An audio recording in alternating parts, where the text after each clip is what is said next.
through the winter months when I don't like to go outside and shoot, I will tape up my sight. I'll just put cardboard on both sides of it, tape it up with duct tape so I can't see it. And then I have a big bail target in my basement that I set up and I stand like 5 yards away and I just shoot shot after shot after shot. I cover up my sight because I don't want to be focusing on aiming.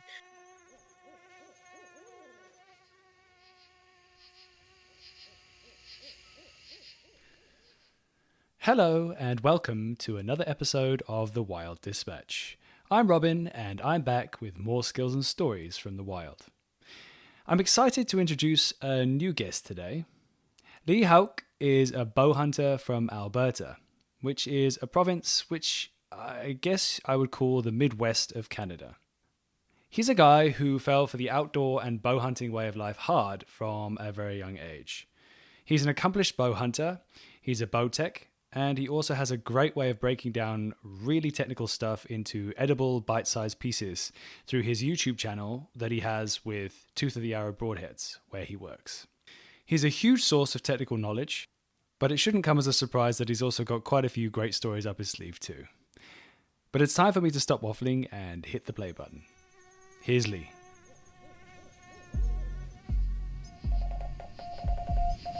Welcome to the Wild Dispatch.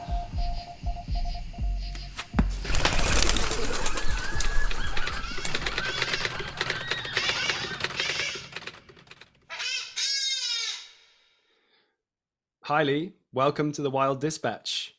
Thank you, Robin. Appreciate you having me. I'm excited to have you here, dude. So we met I guess it was by chance, maybe a few weeks ago. I was I was in that moment, when you on the way to like a good hunt or like a hunting season. I'm actually heading to South Africa soon, so I was in the process of figuring out some new broadhead choices and things like that. So I just made a phone call, just wanting to ask a few questions, and it was actually you that picked up the phone. And so, I mean, it was just a couple of simple questions, but we ended up having a long conversation about all kinds of things, right? It was like broadheads, bow tuning, hunting stories.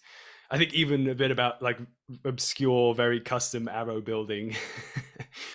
So, it became very clear very quickly that you are an absolute goldmine of knowledge and stories. So that's why you're here today, man. Tell us a bit about yourself. Well, yeah, thank you. I don't know if gold mine would be the term, but I've definitely got some experience with this stuff. I live and breathe it every day.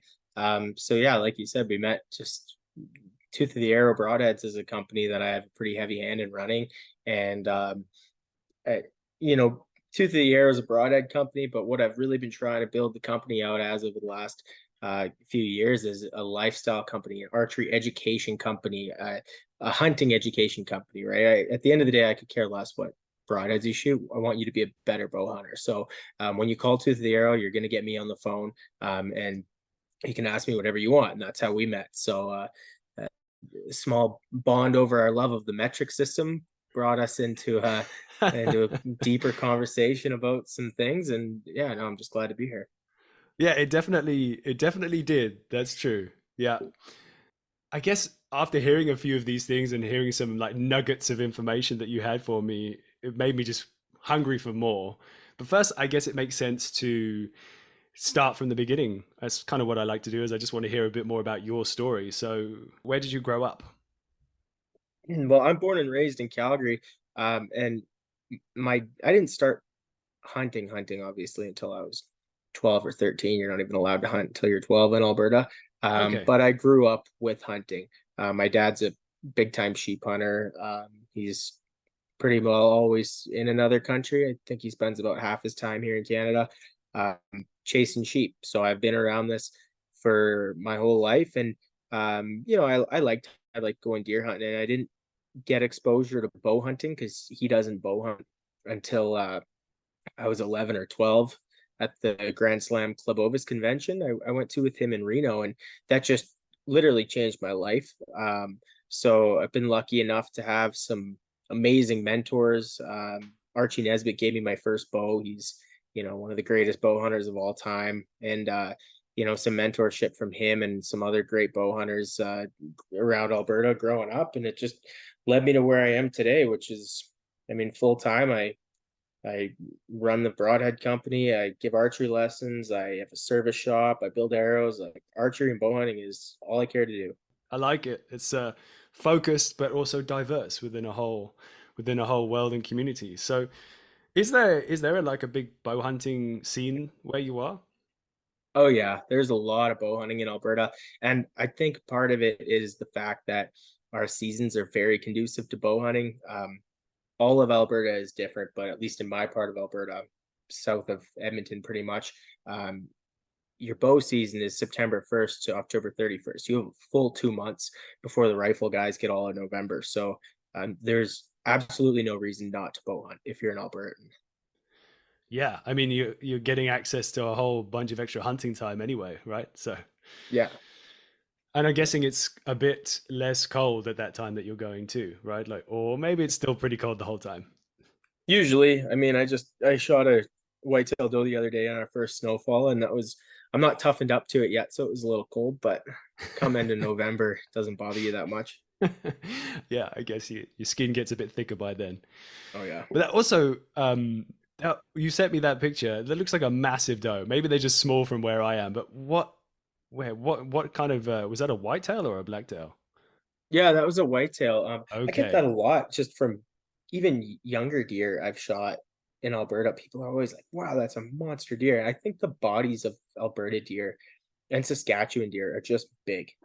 She was a big doe, but I mean, when you see all the pictures of the guys hunting and killing deer in Florida and Kentucky and stuff, like they got some great deer populations down there. But body size wise, further north you go, the bigger they get. Yeah.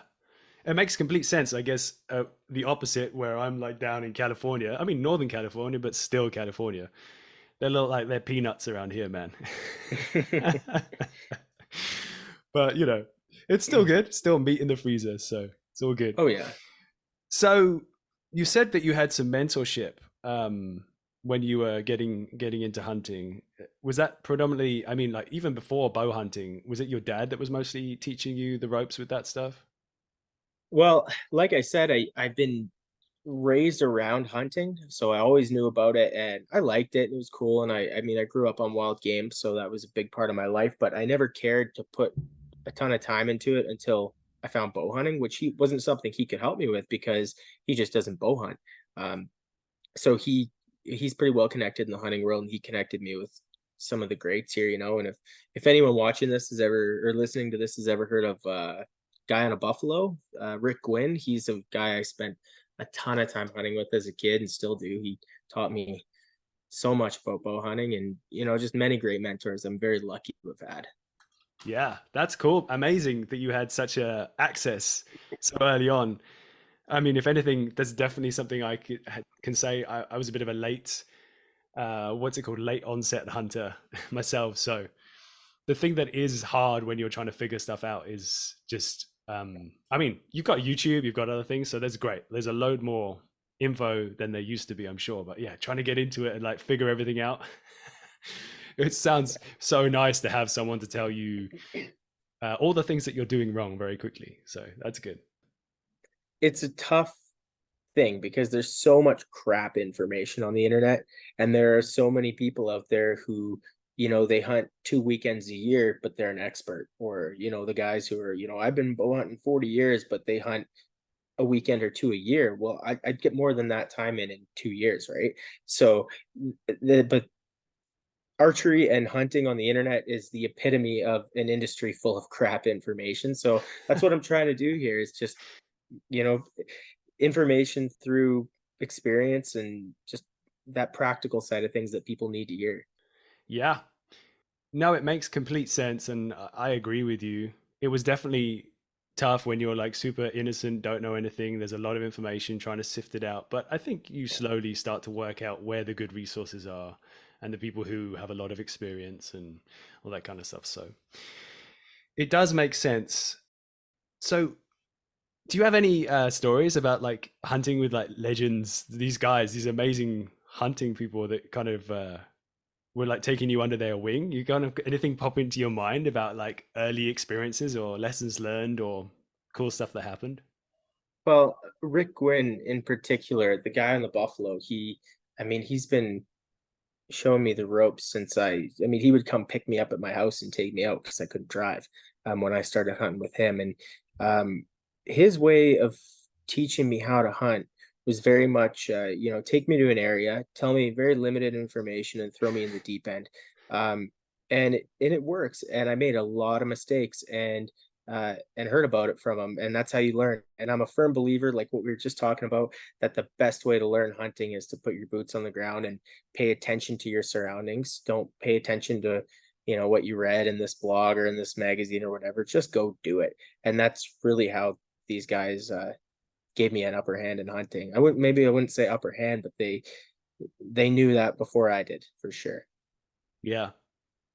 I mean, this sounds, it might be sound completely different, but also similar in some ways in my own head is that that's, I think, partly why I've managed to have some success, not enormous amounts, but I've managed to kind of feel like I've learned a lot in the last, well, I guess 4 years of bow hunting, 5 years of bow hunting because of my family connection in South Africa, going over there and spending some time hunting for like longer periods of time and having lots of opportunities. That's the thing when you're over there and you could get like 5 or 6 stalks in a day. That's a lot of room to make a lot of mistakes. Yeah. Yeah. So then through that, I guess by being a dummy so many times in succession, you get to like, okay, I made that mistake this time. I won't do that. Then you get to the next stage and or the next point of the stalk. Oh, I made a new mistake, but I'll try and learn from that. So, No, I mean um, that's completely it, man. And I'm I make mistakes every day I'm hunting. And I'll tell you a quick story about one that I it keeps me awake at night, and it just happened a few weeks ago. It was opening day in northern Alberta, and I we found this great big bull elk bedded in some canola, and we had permission. And this bull was laying right in a sprayer track of this canola, just as they do, right? Because it's the most comfortable spot, about 300 yards in. So it was just miserably hot out, but I got my bow and got all geared up and spent a couple of hours working my way down the sprayer track. And never did I think this would work. All I could see was antler tips, but this was clearly the biggest bull I'd ever been on. And, I get inside 100 yards. I'm like, wow, this is actually might happen. But, what you always expect is you'll get to 40 or 50 yards and you'll blow them out, right? So I managed to get to 20 yards in this bull. Could not believe it. I was in the opposite sprayer track. He was in the left, I was in the right. And I thought, well, this canola, I can't believe that he is still dead asleep as far as I can tell. I have to cross the sprayer track to be able to see what's going on and make a decision. And but that's going to make a heck of a lot of noise. So like very carefully, I cross the 6 feet of canola and I see him laying there completely on his side. Like if you ever see a horse laying there and they look like a dead horse. This, yeah. 320-inch bull elk laying there like that. And I honest to God thought this bull was dead. It was opening day. I thought somebody had shot it and I just tracked a wounded Uh, bull. yeah. And I didn't take a minute to process my thoughts and I just made a little bit of noise to see if I could get a response. And in 1 second, that bull was completely gone and my heart sank. Like, Oh, I've never had anything like that happen to me. And it was just immediate. I made a massive, massive mistake that any logical bow hunter make. But when you're in that moment, it happens. But yeah. you learn for next time. Oh man. That must be so heartbreaking. And it's funny, it reminds me, and like it makes complete sense, like because something's so still, you're like, oh, it's already dead. But also, I guess next time you're just gonna put an arrow in it just for good measure, right? Well, I mean, I thought there is a greater chance of this bull having been shot dead opening day and I'm stalking it as it's dying than there is a bull of this size who has obviously lived many years and lived through many hunting seasons letting me get this close. I thought Yeah. there's no way. Yeah. Um, so I talked to some guys who I know who do a lot of mule deer hunting in canola, and their advice to me was perfect. They said when you're making that stalk up through the canola, collect little pebbles, put them in your pocket, and when you get to that point where you're 20, 30, whatever from them and you need them to get up and shoot, take these pebbles and throw it over top of them. So it's a fairly natural, kind of quiet noise, but coming from the other direction, they'll wake up and look that way and giving you your chance. And that's genius advice. I wish I knew that before Yes. that. That should, in theory, give you potentially broadside quartering away. That'll be perfect, man. Yeah. Ah, a friend of mine a couple of years ago was hunting pigs in a public area, and he'd been really putting boots on the ground for a long time. And he saw a pig sleeping, and made a stalk, everything, got in close, 35, 40 yards, and drew back and shot it. And then that had actually already been shot by a hunter, and it was a dead pig. Oh, you And he never was, know. that's the thing, he was so gutted about it. I was like, but I mean, what can you do? Like, just, he shot it, and then when he got it, as soon as he got within about 10 yards of it, he said that he caught like a whiff and was like, oh no, this is not, this is not good. Anyway, we digress. We digress. So, oh yeah, I'm curious. Like Alberta, I've never. I mean, I've spent a little bit of time in Canada in general, but like, what's hunting like there? Like, what's kind of on offer? What's the kind of vibe like? I mean, it sounds like you had some great hunts. I mean, from if your Instagram is anything to go by, um, yeah. What kind of species is a kind of common thing? I guess we said whitetails. Yeah, well, I mean, I'm obviously extremely biased, and I'll be the first to admit that, but I think Alberta is the greatest place in the world for a bow hunter. Um, I mean, on the western side of the province, you're in some of the greatest Rocky Mountain bighorn sheep country there is. I mean, I don't know if Alberta or BC would have more, but it's pretty close on who has more Boone and Crockett bighorn sheep coming out of the province, and um, a huge amount of it is on general tag. So we can be doing bighorn sheep on a general tag every year if we want, which is incredible. Um, No way. yeah, and we used to have mountain goat. We still have them here, but they pulled those tags last year, which is a shame. Um, Yeah. and we do have some caribou in the north of the province. Can't hunt those anymore. We do have grizzly bears. Can't hunt those anymore. But we can hunt black bears. You can kill 2 a year in Alberta. You can kill 3 whitetails a year in Alberta. You can kill up to 2 mule deer a year in Alberta. And the mule deer hunting is insane in Alberta. A friend of mine shot like a 249-inch buck a couple years ago on opening day. Whoa. Just like some Nice. people, I've shot elk smaller than that, right? Yeah. Um, it's incredible, the game diversity, and pronghorn and cougar, it's elk, moose, it's amazing the diversity you have in Alberta. And the cool thing is you can be hunting most any of these things and have 2 or 3 or 4 tags in your pocket, and you have no idea what you're going to end up hunting that day because they're kind of all everywhere regionally, of course. But northern Alberta, for example, I have a mule deer, an elk, a moose, and a bear tag in my pocket, and you have no idea what you're actually going to drive home with that night. Yeah, and that sounds amazing, right? Like it's in some ways perhaps a bit more like hunting used to be. The more opportunist, you are just going for a walk, and if whatever you come across that is going to be good eating, then that's what's going to end up in the freezer, right? Yeah, Or I mean, we face the same challenges everybody does in terms of public land is hard and private land is tough to get access. But you spend your time and maneuver around that. The hunting here is unbelievable. absolutely. You were saying about bear. I bet you've got some good bear hunting stories, man. Like 2 a year. Have you I mean, you've hunted bear with a bow much? Yeah, I think I have 8 or 9 bears now. And I Wow. spent a summer guiding bear hunts. So yeah, I've got some pretty neat bear stories.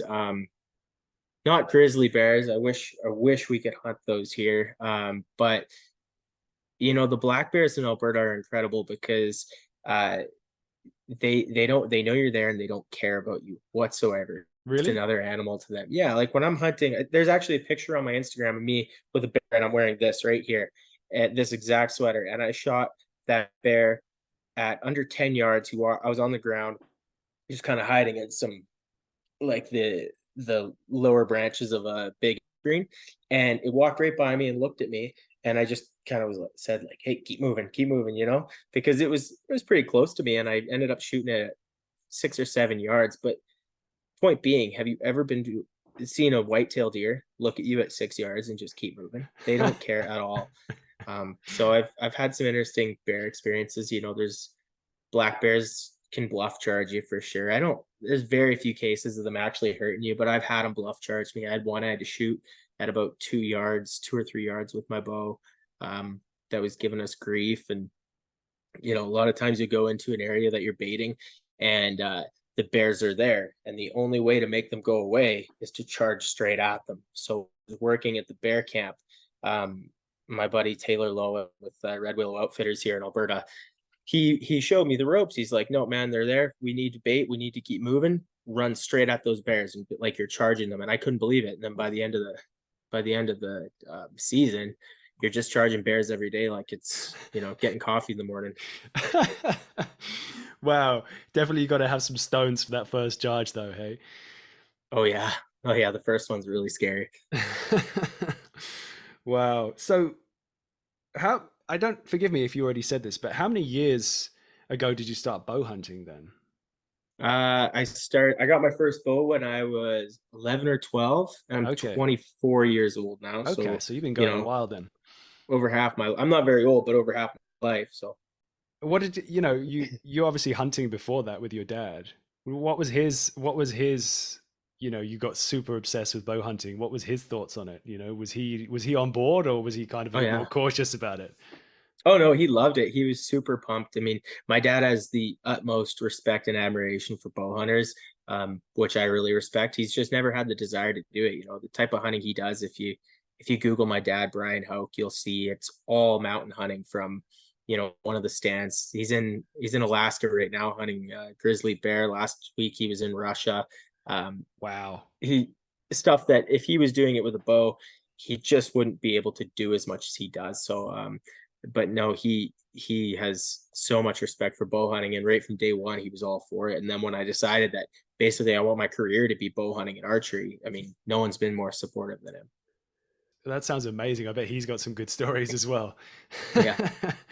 But he's also a surgeon, right? Is that correct? Yep. Yep. And if anyone here has seen our YouTube channel, I have a couple videos. So he's a doctor and a surgeon, and he's been hunting and doing that for way longer than I've been alive. So he's got some really good info on there about kind of the anatomy of the side, that the medical breakdown of shot placement and how animals die and stuff, which is something you don't get a lot. So check that stuff out if anyone's interested. Yeah, I mean, I've watched those videos and they are fantastic. It's super interesting. I mean, it's like incredibly focused, but like obviously that's what we're into, right? You want to understand all those things and yeah, having that knowledge and that understanding of just exactly the structure of all the systems inside the body is yeah, that's I think that's pretty invaluable versus the normal kind of target that you just shoot at where it's like a red dot on a diagram of a deer.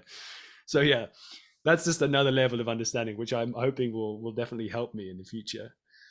Um, so did I'm guessing then because of that knowledge that your dad has and that understanding, was he super helpful then in like shot placement? What did he tell you when you were first hunting with the bow? What was the kind of did he give you any kind of simple advice?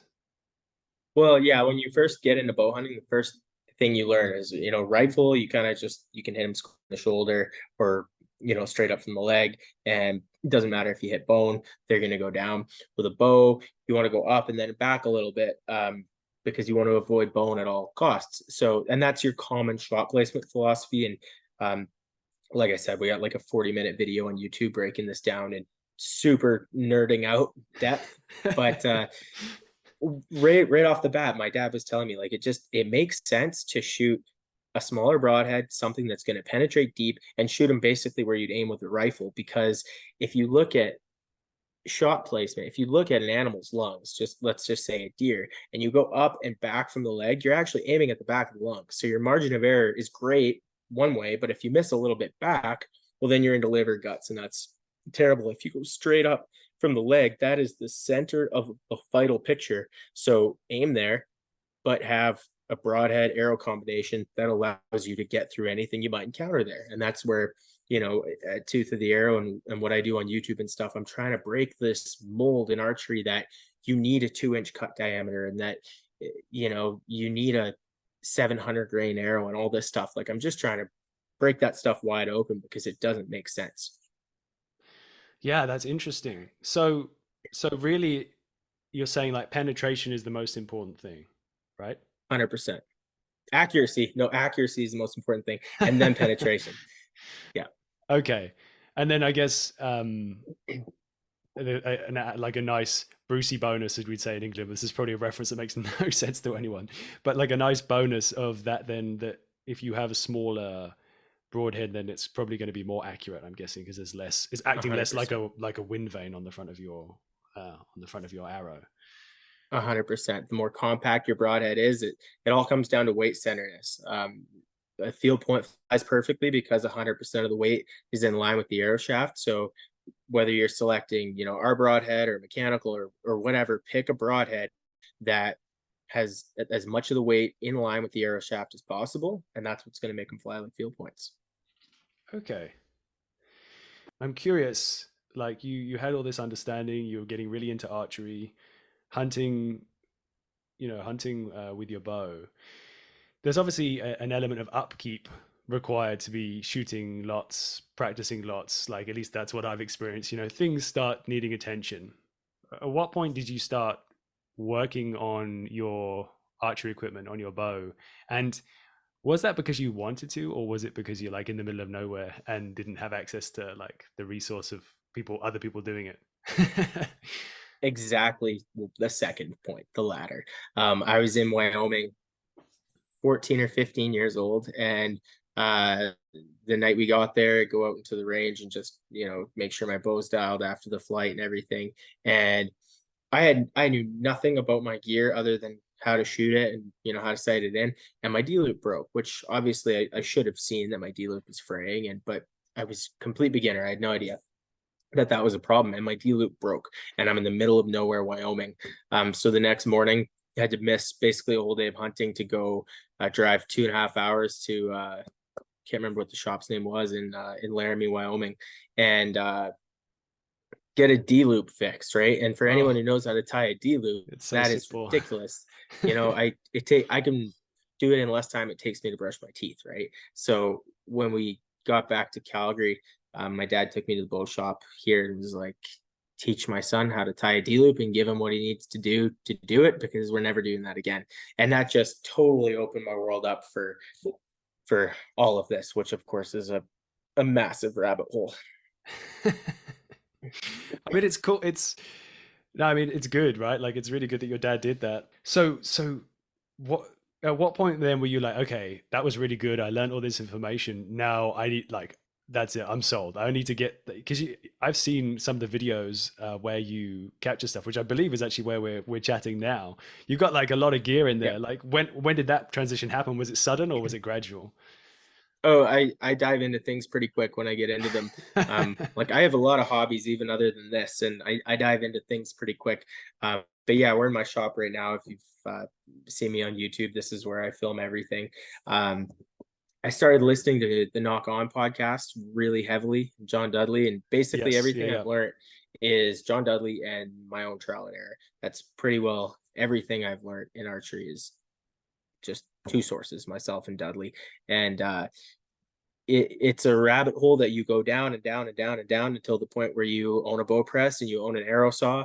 And for me, the big last step was I bought a string jig and I make my own bowstrings now and I sell bowstrings. And just pretty much I realized if there's one more piece of the archery picture that I can take into my own hands, well, I'm going to do it no matter what it takes to learn. And now, yeah, I do everything. So Wow. That's next level. Like making. I mean, yeah, I have some of the gear and I'm like learning as I go, but like making your own bowstrings, that's very cool. Like I'm curious, like what's the perk of like making your own? I guess you have a bit more control in like the number is it like the number of strands or like how does that affect things? well, there's a lot of good string manufacturers out there. I'll start with that. In Canada, I have not found one that I loved. I needed a bowstring replacement quite a few years back, like right when I was getting early into this stuff. I was probably 16, and I ordered some from a company here, and they were just horrendous. And I didn't know anything about bowstrings, and I could tell they were horrendous. And so I just looked into what it would take to get this stuff, and it was a good $500 investment. And man, it took me forever to figure out how to build a good string. But um, to I guess back to your question, what's the benefit of making your own strings? It's cool. It's fun. I like it. That's pretty much it. I do it for a lot of people. I made some money doing it and whatnot, but I just the biggest benefit to me is when I shoot an animal, I love looking at my bow, my strings, my arrows, even the broadhead. Now I just I had a huge hand in designing a broadhead I'm hunting with, so it's just so cool for me to look at all that and Yes, know I had a hand in everything. that is so true, like so interesting. I've got to ask. I've got like a couple more questions about that. You're making Yeah. me have loads of things pop in my mind. So you said that it was like obvious that that string that was available to you that you got locally, that it was terrible. What was it that was wrong with it? Just it's sloppy. Like you don't have to know anything about bowstrings to tell whether or not they're at least the craftsmanship is good. Yeah, Um, when you get a good quality bowstring, go to a bow shop, and when you see the brand new crisp string on those bows, those are great. I mean, they're pumped out in about 3 minutes on a machine, so they don't have this long-term stability as I can get out of my strings at home, which I stretch at 350 pounds for 2 days kind of thing. But you can tell that it's crisp and it's clean and it just doesn't look messy. Right off the bat with this string that I got, um, it just looked extremely, it was like a paint by numbers bowstring is what it looked like. And um, I mean, there's a lot of factors in the bowstring that you can't see. Peep rotation is that comes down to a huge list of things that occur during the string building process that you can't just see. But in terms of general quality, if your bowstrings look ugly, they're probably not very good. interesting. Okay, that's good. I'm gonna now look at bowstrings with a fresh pair of eyes and see if I can see anything. I mean, I'm sure it'll probably be obvious from what you're saying. So then I guess it's kind of assumed then the strings that you build then that you you're able to combat the things like peep rotation and all that kind of stuff in the kind of way in which you build them. Is it just about time, attention to detail, or is it like pre-stretching the string? Or sorry, this is things you can tell I don't know what I'm talking about here. Wait, no, it's okay. Man, this is entirely stuff I learned trial and error. Like there's not much information about bowstring building out there, and the good bowstring builders don't want to give out their information. Um, I'll give out some information right now though. Okay, good. So if you are getting into string building, I'm going to nerd out for a second. Things that influence peep rotation, overstretching or understretching, both will influence peep rotation. When you have your string laid out before you twist it, both sides of the string, all strands basically, need to Yeah. be perfectly equal tension. And if they're not, you're going to get peep rotation. When you're putting on your servings, the end servings, the middle serve, the center serving, if you allow the string to twist underneath that serving, you're going to get peep rotation. Like the list is huge and it's a huge amount of work, but there's a science to it and there's a way to do it perfectly. Yes. It seems like a lot of stuff with archery equipment follows those kind of criteria. At least in my experience building arrows, like there's every single step, there's so many steps of things that you can pay more attention to and get right, and that ends up with a really nice consistent arrow in the end. So it sounds like, yeah, there's kind of common ground for a lot of stuff in archery, I'm guessing. Yeah, yeah. Um, And as much time as I put into string building, I will say I nerd out about it, but uh, I would say it's one of the lower things on the spectrum in terms of accuracy. Like you want a good string that's not stretching and that your knock fit isn't too tight and stuff. But if you're trying to take the next level in archery, there's a lot more things I would hope you'd look at before you start building your own strings. okay, good to know. It's not that worth it. It's funny you made me think of a conversation I had just a few days ago. You saying about the kind of sense of fulfillment of being like involved in the process of like the broadheads and the strings and like tuning your bow and everything like that. I was having a really interesting conversation a few days ago with someone who is connected with like a group of like the original Bushman hunters in South Africa, and they're culturally they have a super interesting thing as part of their hunting community. It's like a group effort always. They have the person who's the best at shooting, the person who's the best at tracking, the person who's like the bow builder, and all that kind of stuff. And the thing that was interesting to me that he said is that culturally, the prestige goes to the person who made the bow and the arrows. it isn't actually about being the person who shot the creature. It's about the person who had the knowledge and the understanding of how to make the instrument. So there you go. Culturally, in that way, then you're ticking all the boxes. Well, those guys still got an upper hand. I'm not making my own bow. But no, that's pretty cool to hear. That next level, like guys like Clay Hayes from Alone, who's making his own bow and surviving with it, that is, hats off to you. I think that's amazing. Yeah, that's definitely next level. That's for sure. So I gotta ask, like, you've got a lot of knowledge and you've like been building this whole stuff up. Like, at what point did you kind of switch into it becoming a business? Like like building strings, tuning bows, all that kind of jazz. Well, I mean, I took over an entire room in my dad's house when I was in high school to have an archery shop. And it just seemed like the logical thing was to try to make a little bit of money doing it too. So I just built up a small client base in Calgary. And kind of beer money throughout school and university. And then I went to university at the University of Calgary. I took finance, and I figured I would just end up working downtown at a big company or whatever. And I did a number of internships, and kind of my path was, at the end of my schooling, it was go wear a suit and tie downtown every day, go run a broadhead company, and figure out a life in archery. So it was a very easy decision. And but I mean, I guess I've been trying to make money in archery for since I started. You got it. If you have something you're good at, or even trying to get good at, you should be trying to make the most out of it in every way you can. Yeah, I definitely think it's much easier, the level of motivation you can achieve, right? If it's something that you're really passionate about, then you Yes. are able to just push so much harder and have so much more excitement and energy in the thing that you're doing. This is all very obvious things I'm obviously saying, but yeah, trying to do a job in something that you're not passionate about is definitely, I can say from experience, that's hard work. No, but it matters, man. Like, I'm glad you say it. It sounds obvious, but it's so easy to go through life taking the safe route, the easy route, and sometimes taking a risk can pay off. Yeah, absolutely. Amen to that. So you work with Tooth of the Arrow right now. How did it come about that kind of that job or that connection with those guys begin? Were you were you using their products first?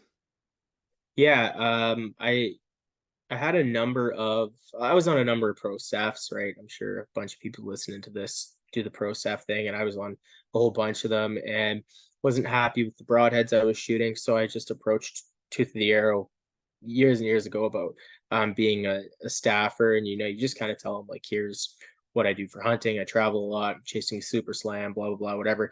And basically I was getting discounted products in exchange for promotion for a couple of years. And the owner, Luke, who now is me and him running the company, he made a job posting just saying, I'm looking for someone part-time who can help get our broadheads into more archery shops in the States. And it was perfect because I was in university. I could do this on my own time. It was like a few hours a day was all I was doing. I was like, great, let's do this. I applied, it got the job with Luke, and it just exploded. I got us into over 100 new shops in our first year, build up more responsibilities to the point where, like I said, I had two paths out of university, and Luke offered me, full-time work to take Tooth of the Arrow's marketing and sales and make it your own. And here I am. Yeah, and you've been generating, I must say, like I've been watching some of your videos. Obviously the stuff with your dad and this, like surgical advice, but also a bunch of other stuff as well. Some really helpful videos on there. Like you are churning them out at a rapid rate. Like there's just so much information. I mean, you've got to be pretty organized to have that kind of level of machining them out fast. It's not organized, believe me, but uh, it's I try to keep a video a week is what I try to do. And definitely there are weeks where I'm just out of ideas, but I'll have a conversation like with someone like you. I wrote down a bunch of ideas for videos from our initial phone call that we had that day, a week or two ago. it just sparks you, and I'll go in and I'll film 4 or 5 videos in one day, and there's a month of content right there. Oh, great, done. What I'm curious, what were the things from our conversation that made you think of content? So I talk so much about aerospine and spine matching on the channel, which is something I hope we get into the importance of that here before we're done. Yeah, But you brought up a point to me that I hadn't thought about. We both shoot ethics archery long post inserts, right? They have like a 2 or 3 inch post and then an external sleeve. I love that system. Like, check out ethics archery seriously. There, yeah, it's a system that gives so much structural integrity to the front end of your arrow. I've never had an arrow break off anywhere before half using that system. yeah, Okay, so there's that. The point you brought up to me is I talk a lot about arrow spine, and spine matching is super important. You cut a 1/4 inch off your arrow, that changes your spine, and you have to take that into account when you're building your arrow. You mentioned to me when you put in that super long post, is that effectively doing the same thing as cutting off your arrow? Because now you're adding a completely rigid end to that arrow. And I thought that is genius. I have never thought of that, and I think absolutely it would. So I haven't quite figured out how or if I need to account for that in my spine matching process, but it's been top of mind for a couple weeks now. yes. Ah, it's good to hear. I'm glad that I kind of triggered something. Oh yeah. It's definitely in my mind. I'm also thinking that there's got to be more applications of this idea of like a stiffening insert. I mean, the reason why this came about, I should give a context, is because I am a, what would you call in England, a lanky chap. I've got very long arms. Like my arm span is enormous. So I'm like 6'4", but also even given that I've got like kind of slightly freaky like monkey arms. So I think I have a 33-inch draw, and so obviously, Crazy. yeah, the issue, I mean, it's great in some ways because you get like some free power. But then the issue with that is if you want to shoot any kind of poundage, you instantly get into having very heavy arrow shafts, like full length. I have to shoot 32 length Yep. shaft, And so shooting a 200 spine arrow, um, it, you want to have a bit of weight as well because, I don't know, I just feel like arrows fly a bit better when you have a bit of weight up front too. So just balancing all of that and then having a stiff enough setup was the thing that was really tricky for me. So that was just Oh something, yeah. like you said, that I discovered. So I still feel like there's more in there, right? Like there's definitely like inserts that are either solid or very thick with like something drilled out of the center so that they're not ridiculously heavy aluminium or aluminum as Americans would say. There's got to be something to play with there. Like maybe there's a product or something, I don't know, but yeah, a way of effectively really reducing that arrow shaft in like the flexible part of it and still having weight and stability and not having to somehow create really ridiculously stiff spined arrows because then it just gets super heavy. Well, I mean, you're in an incredible niche in archery. You consider yourself very lucky to be there. I mean, I think I'm in a niche in archery. I'm not a big guy. I'm only 5'10", but I have a 31-inch or 30.5-inch draw length, depending on the bow. 70 pounds, right? So I don't have a problem keeping a 520 grain arrow going, 290 feet per second. So I get a lot of this on my YouTube channel of people saying, like, okay, well, what about us? What about the 27-inch draw guys? You're even a step beyond me. You're 32-inch draw, like but it poses its own problems, right? Because you are going to be extremely limited in your bow selection. There's going to be maybe one bow from each company that you Yeah. can shoot, and some companies won't even have a bow that you can shoot. So then about the aerospine thing for you, I mean, it is something to consider. Does having a long post stiffen your arrow because you're effectively shortening the flexible carbon portion, or does it not matter? I don't know. It's tough. Like with a lot of these things, they keep me awake at night wondering, if am I spending a lot of time thinking about something that matters in theory, but no human is good enough to prove that it matters, or does it actually matter? And I come across a lot of that type of stuff. Yeah. I think it's a fun mental exercise though anyway, right? Like I think there's always some kind of reward or benefit in incremental improvements anyway, right? Whether they are good for everyone or not, then I think it's still good for us as humans to strive for something better, even if it's a little bit better, you know? No, I do too. There's a few things that I think people need to ignore in archery and in the technical side of archery. But in general, if you can make yourself 1% better than you were yesterday, I think you should do it. Okay, so that poses an interesting question, or you've created a question in my mind. You said some things are worth attention and some things are worth less attention. What are those Yeah. things? What do you think? Well, the number one thing that's worth attention that people don't give attention to is spine matching. I talk about it. People are probably sick of hearing me talk about it. Um, but basically, spine matching is the process of building an arrow that is mathematically perfect for your bow. And it's hugely important because your bow at your draw length and your draw weight produces an exact amount of energy on every shot. It's not a range; it's one specific amount of energy that is produced on a shot, right?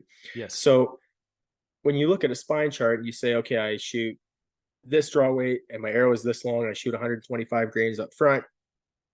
I need a 300 spine. Okay. Well, if you end it there, you've done is you've gotten your arrow in the range that your bow needs. You're basically, an arrow has to be built in such a way that your arrow is designed to take a certain amount of energy that your bow produces. So spine matching is matching the amount of energy your arrow is designed to take with the exact amount of energy that your bow produces. So if all you do is look at a spine chart and go build your arrows, all you're doing is getting yourself in that range. But we can think of it like a bell curve, right? There is one perfect spot where your arrow is made for your bow, and you can veer off from there. If you're not spine matching, you're missing out on accuracy. It's as simple as that. So that is something um, you need to pay attention to more than most people do. And I'll pause there to let you chime in before I keep going, because I could go all day. No, I think it makes absolute sense. I think that it's kind of, I mean, you've done a great job of explaining the principles of it. I wonder if going into more detail right now might be, um, because it's so nuanced, isn't it, for each person? Yeah, it is. But I remember you telling me that there's a tool, I think, that people can use online that's like a really good starting point for calculating these things. Is that right? Yeah, yeah. Archer's Advantage. Go in there. If you Google Archer's Advantage online, it costs, I think, $10 a year. I'm not sponsored by them. They don't even know I do this for them. If you guys want to sponsor me and you're listening, give me a call. But it's like $10 a year, and you go in and you input uh every detail about your bow, the make, the model, the year, your draw length, your draw weight, your current arrow speed, your entire current arrow setup. And then basically it gives you full freedom across every bow manufacturer, across every arrow manufacturer, to play with any potential setup you want and have a graphical representation of how well it's going to work with your bow. And you play around with it until you find the arrow shaft you're going to use, the length, the front end weight, the number of vanes, all of this, until you find the perfect build for your bow. And you can see it. They lay it out perfectly for you. And then you go build that arrow. And I've done this for, probably approaching 100 setups now, and for clients and for myself. And I've never had a single one that didn't come out of the spine matching process. Take that arrow, paper tune. Every single time you can shoot any fixed blade, any quality fixed blade, out to 80 with your field points every time. Wow. Yeah, that's cool. I mean, it's good to know that there's something so reliable. I actually must confess I haven't used that, but I definitely start using that now. I mean, I guess I kind of found a thing that worked through process of elimination and realizing that things weren't quite right, and then like we talked about before. But so I'm curious then, what are the other kind of most common things that, or problems that, or questions that people come to you with? Is there anything that you would love to kind of share now that's going to be helpful to people? Yeah, absolutely. I mean, all the time running a fixed blade broadhead company, I get the question or comment like, I can't get these broadheads to fly with my bow. Um, that happens all the time. And something I would tell everybody about that is, it doesn't, like I said before, it doesn't matter if you're shooting us or any other, name a fixed blade company out there. There's so many good ones. If you're shooting quality fixed blade broadhead and your bow is in check, they're gonna work.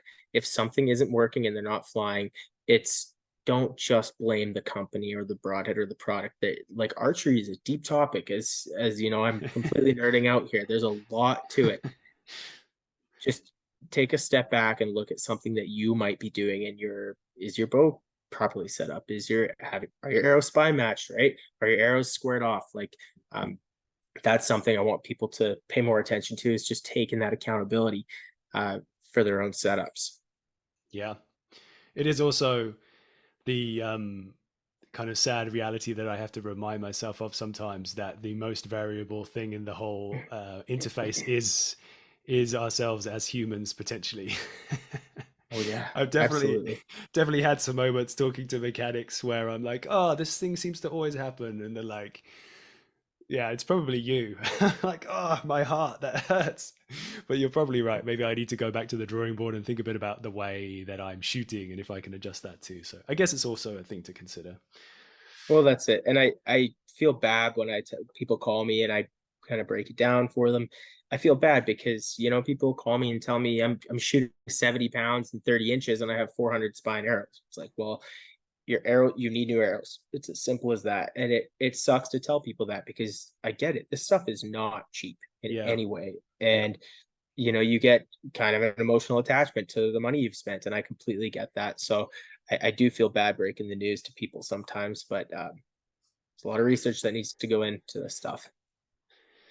Yeah, it is definitely a tricky thing, isn't it? Like I've experienced that there's an element of preciousness that can occur when you are like putting time and energy into building, or like, building arrows or setting stuff up. Like definitely a funny thing that used to happen to me. I'm hoping it doesn't happen anymore. But if you spend a lot of money on, getting the right shafts and getting everything and like building the arrows yourself. And I really actually do really enjoy painstakingly building, like being a real grain weenie, getting everything really like weighing perfect, lined up perfect. I really enjoy that.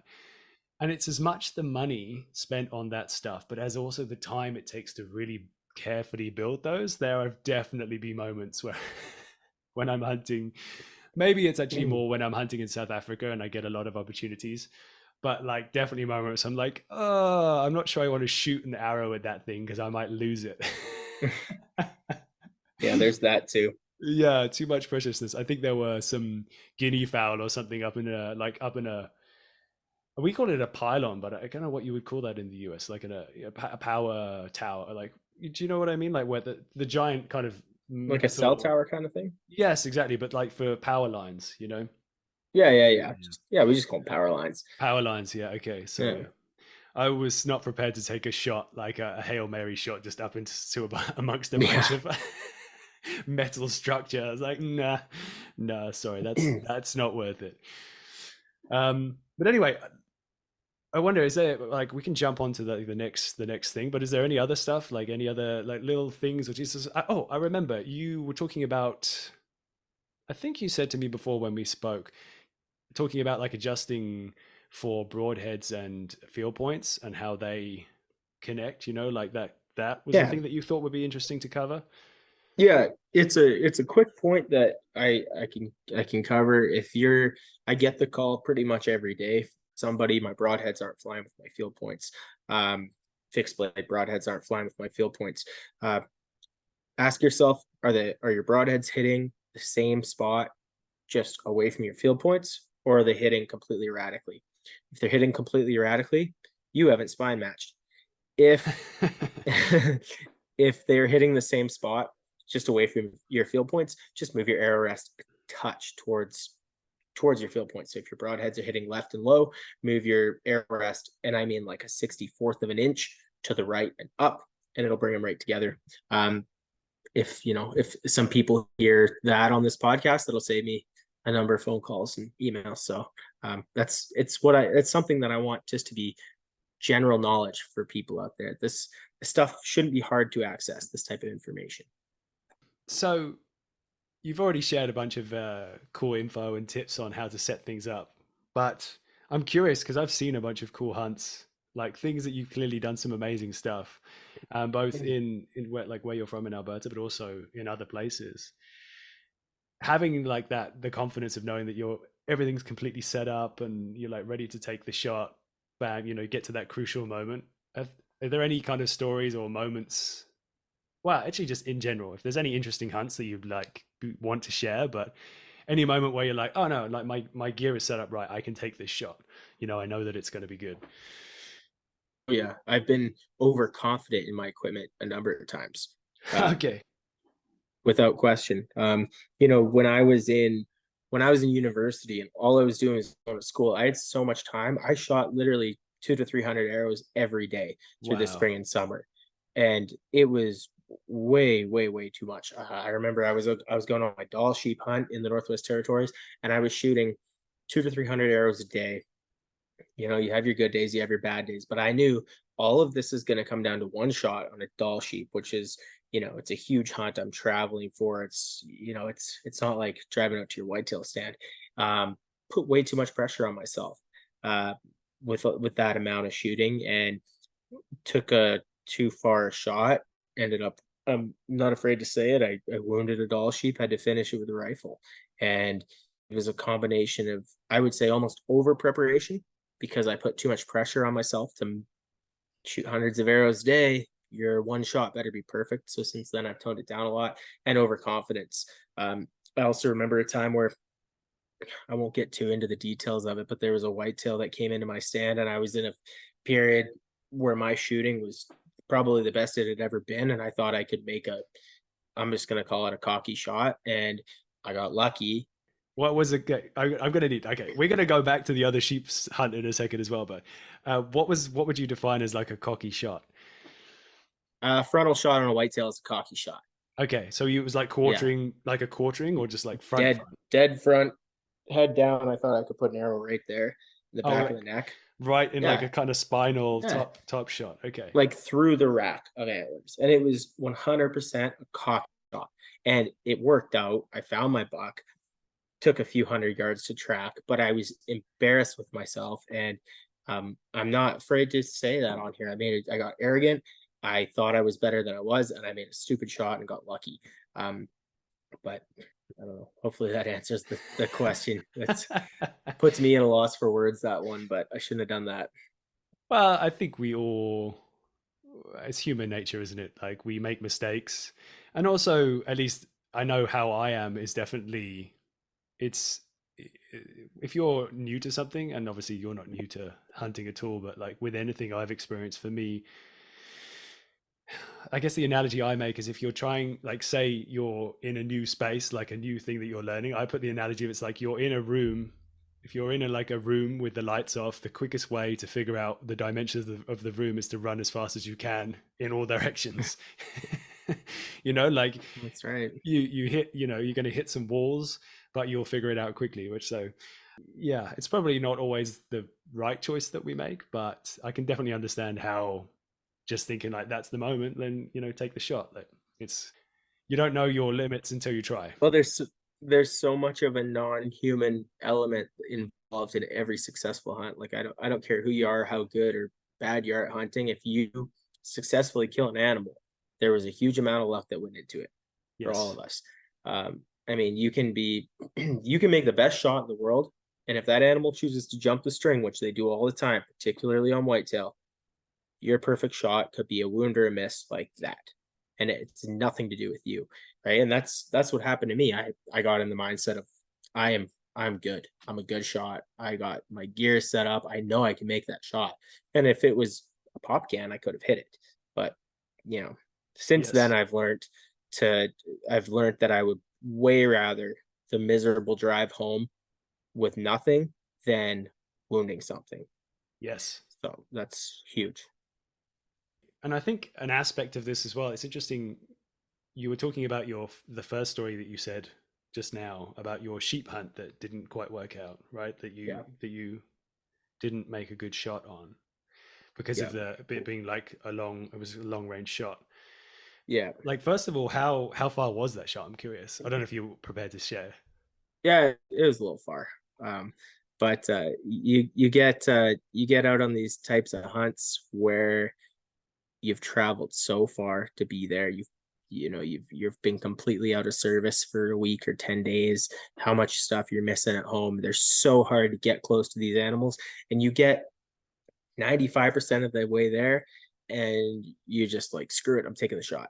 Yes. And it's, man, I'm lucky. I did bring that sheep home. I recovered it. I had to end up shooting with a rifle in the end. um and I got it sitting right over here. But I'm thankful for those trophies that have or those animals that have taught me lessons. Yeah, that's right. If you can learn a lesson and not by making too much of a mistake, then that's always a good thing. I think that's always a good Yeah. thing, isn't it?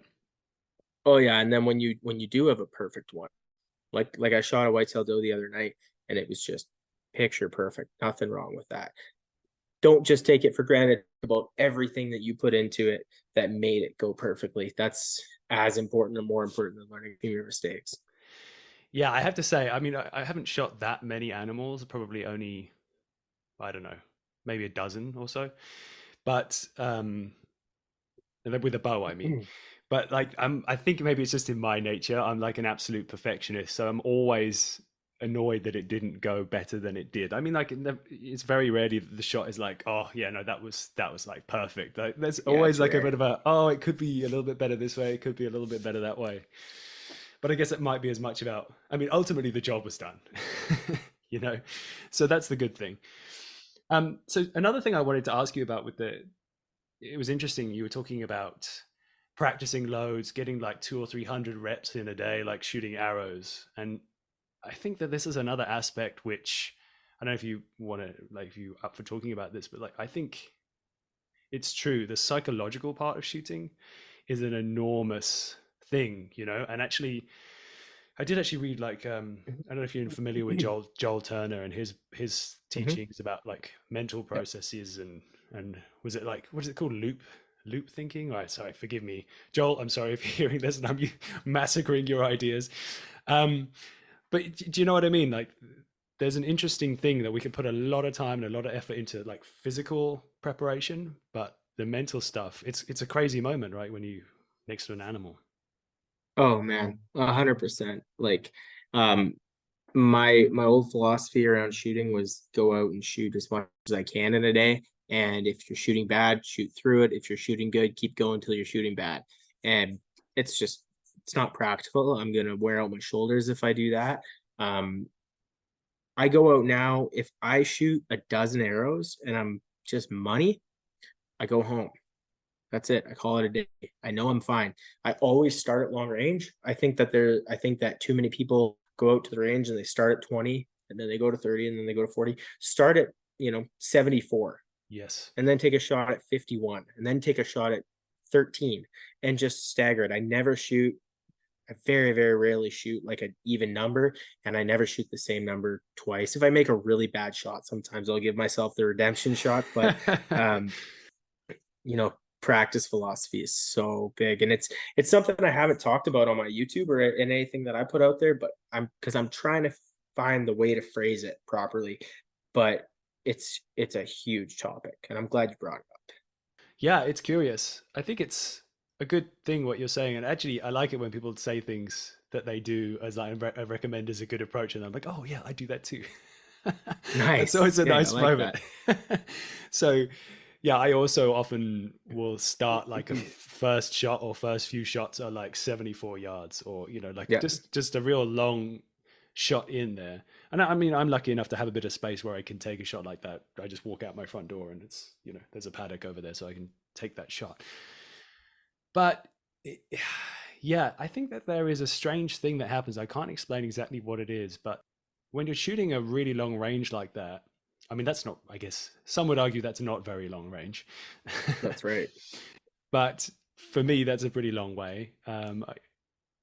When you're shooting that far, there is a subtlety in your position, attention to detail. Everything gets fine, like gets amped. I don't know if it's extra bit of adrenaline or Mhm. just like extra focus that's required, but it really, Yeah. you really have to focus on the every time of the like 15 steps or 15 stages in that go into like taking that shot. For some reason, you just really have to like get that all figured out to take that shot straight away. And then what I excuse me, what I find is that if I've done that, then I'm also in that mindset for the rest of the shots. Does that make sense? Oh, 100%. 100% that makes sense. I mean, it's too often people get into this idea that I have a $2,000 bow. I spent $300 in these arrows, and I this and this and this. I'm gonna go shoot 80 yards. Boom, it should be fine. That's like, man, I could shoot 80 yards with a $200 bow from Cabela's, right? You just have to have the mental capacity to do it, and it at the end of the day, it comes down to you, right? I really like to think about it in terms of baseball, right? Pitchers, well, I guess you're probably not a baseball guy being from the UK, but I love baseball. Yeah. And all a pitcher is an arm and a ball. Everyone has the same ball. It comes down to your arm, right? Yeah. And that's archery. That's archery in a nutshell. Yeah. I guess your arm and your brain as well. Your arm and your brain and your mental state, right? You ask any pitcher why they had a bad day or a good day, it's something up here that caused it. And I'm a huge proponent of blank bailing. So for those that don't know, blank bailing is basically through the winter months when I don't like to go outside and shoot, I will tape up my sight. I'll just put cardboard on both sides of it, tape it up with duct tape so I can't see it. Oh, And then I have okay. a big bail target in my basement that I set up, and I stand like 5 yards away and I just shoot shot after shot after shot. I cover up my sight because I don't want to be focusing on aiming. You already know how to aim. You can point your finger at something across the room. You know how to aim. You don't have to be taught that. You have to be taught and learn how to develop a shot process and a shot sequence. So that's what blank bailing does. You shoot at 5 yards without the ability to focus on aiming. All you're focusing on is your shot process. So that's something a lot of people could do. And anytime I give a lesson, I always forewarn people, we're not shooting outside. We're not shooting at range. We're shooting at 5 yards in my basement for an hour. And everyone's thrown off until they leave my house and they're like, wow, that was amazing. So That's yeah, blank bailing is awesome. okay. That's interesting. Yeah, I've done it a little bit, but yeah. So talk me through what it does. You're saying the process, but I guess in a way, the little that I've done it really helps you because you're not worried about aiming, right? That I think is that the thing. Your focus goes to like trying to line up that circle around and that dot in that place. So Yep. it's like your brain immediately starts doing gymnastics. Yep. So The it's second that you have a pin and a target, your only focus is putting that pin on the target, and it's not you, it's your brain. It's something that's happening subconsciously, right? So we cover that up. We don't let you aim. Take that away. Then we drill your shot process into you as much as we can so that you don't even have to think about it. Your hand position, you never think about it. You feel the trigger, anchor points, release, you don't even think about it. And then to tie this right back to what you were talking about, the mental aspect and what it takes to shoot long range versus close range. But now when you're shooting at long range, you're not even thinking about your shot process. All you're thinking about is that pin at 80 yards. yes, yeah. And also, actually, to kind of connect back to something you were saying before as well, John Dudley and his videos about shot sequencing and like the whatever, I think it might be the 12-step process of breaking down each part of the shot. It feels like there's a similar kind of motivation with that, right? Like because that was actually what really made a difference to me. My shooting really improved after I started practicing in that way, where you actually breaking every part of the shot down into something that you can really focus on to a point where when you actually get to the moment, you don't, yeah, like you said, you're not Yep. thinking about it. It just is happening, like you are, positioning, Yep. anchoring, everything is just running like clockwork so that you don't have to be getting into a spiral in your brain. Oh, 100%. And like I don't do any shot form videos on my channel because Dudley has that so well covered. Yeah. There's You can tell when you watch someone shoot at a range if they've learned to shoot from Dudley or not. Like he's got that perfectly dialed. So I don't even touch that topic on YouTube. Um, but his idea is that you learn the process step by step, think crucially about every step, and then practice it. He's a huge proponent of blank bailing. Practice it in, incessantly until you don't have to think about it anymore. that's how you become a good archer. Good. There's all we could ever hope for, I guess. Yeah. Just keep working away. Yep. Awesome. Well, is there anything? I mean, I feel like we've covered so much today. Is there anything else, like any other stuff that you were hoping that I would ask you or you wanted to talk about? No, man, it's great to chat here. You're a good host, and all I could say is just, keep listening to Robin's stuff. Oh, thank you Um, very much. check out what I'm doing. We're starting a podcast too. I'm going to have Robin on it because I need to take a chance to talk about some of the crazy stuff he's doing. He's going on a crazy trip here. Going to be hunting with some African bush people that we're going to talk about. So, I want to have that opportunity with you. And no, I'm just thankful you had me on. It was great. Ah, thanks again, man. That was great. It was really good to pick your brains and yeah, my like those 20 minutes we had as a phone call like a few weeks ago, I definitely could already tell like this was going to be a place where we could have a long chat about lots of details. So I'm glad to have got it done now. Oh yeah, we could start Um, again right now if you want to, and have a whole fresh one. I could go all day, but no, we'll well, we'll get some more time in for sure. okay, perfect. Well, thanks again, Lee. Yeah, for sure. Thank you.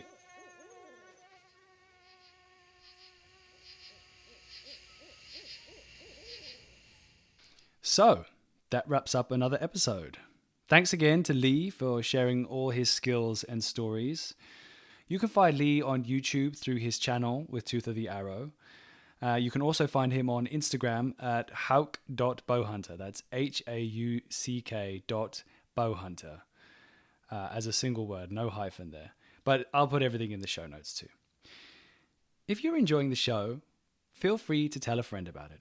More connections make for more conversations, which means more wild skills and stories arrive on this podcast.